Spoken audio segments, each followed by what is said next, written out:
Hi అండి, welcome back to Asrin kitchen. నేను మీ అస్రిన్. ఈరోజు ఎంతో టేస్ట్గా ఉండే నెల్లూరు స్టైల్ పప్పుచారు ఎలా ప్రిపేర్ చేయాలో మీకు చూపిస్తాను.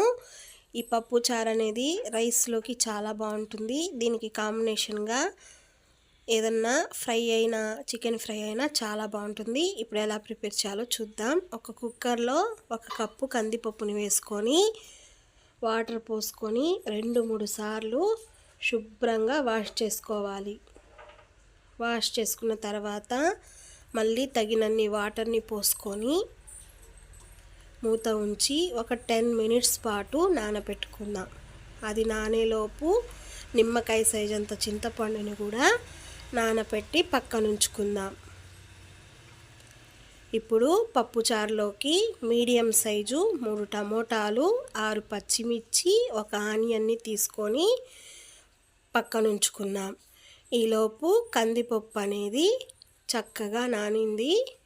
ఇప్పుడు మనం దీంట్లో కట్ చేసుకొని ఆనియన్ని వేసుకుందాం. పచ్చిమిర్చిని కూడా సన్నగా కట్ చేసి వేసుకోవాలి. టమోటాలని కూడా కట్ చేసి వేసుకుందాం. తగినన్ని వాటర్ని పోసుకొని చిటికెడంతా పసుపుని యాడ్ చేసుకుందాం. 1 స్పూన్ కారాన్ని కూడా వేసుకొని 2 చుక్కల నూనె వేసుకుంటే మనకి కందిపప్పు అనేది చక్కగా ఉడుకుతుంది. మొత్తాన్ని కలుపుకొని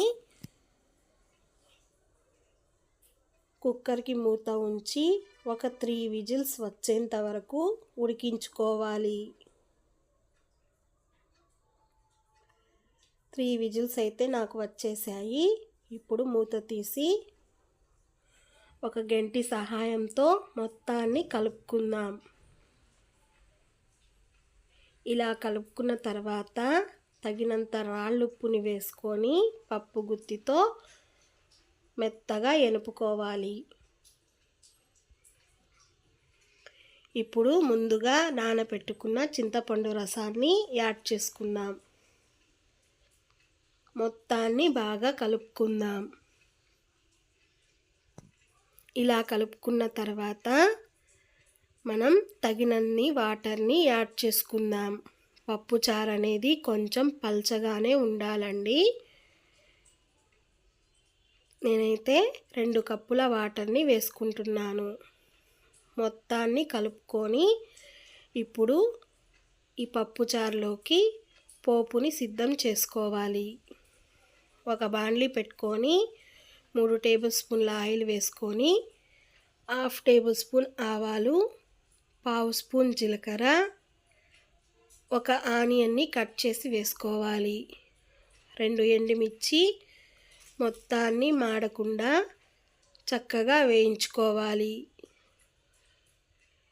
ఇది వేగాక 2 రెమ్మల కరివేపాకును కూడా వేసుకొని కరివేపాకు చిటపటలాడిన తర్వాత ఆనియన్ బ్రౌన్ కలర్ వచ్చేంత వరకు వేయించుకుంటే పప్పుచారు అనేది టేస్ట్ ఉంటుంది.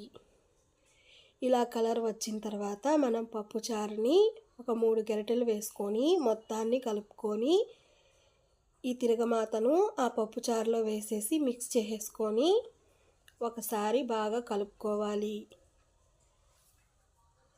కలుపుకున్న తర్వాత మూత ఉంచి మంచిగా మరిగేంత వరకు మరిగించుకుందాం. ఇలాగ మరిగితే మనకి పప్పుచారు అనేది టేస్ట్ ఉంటుంది. ఒకసారి కలుపుకొని మీరు కావాలంటే ఉప్పు మొత్తం చెక్ చేసుకోండి.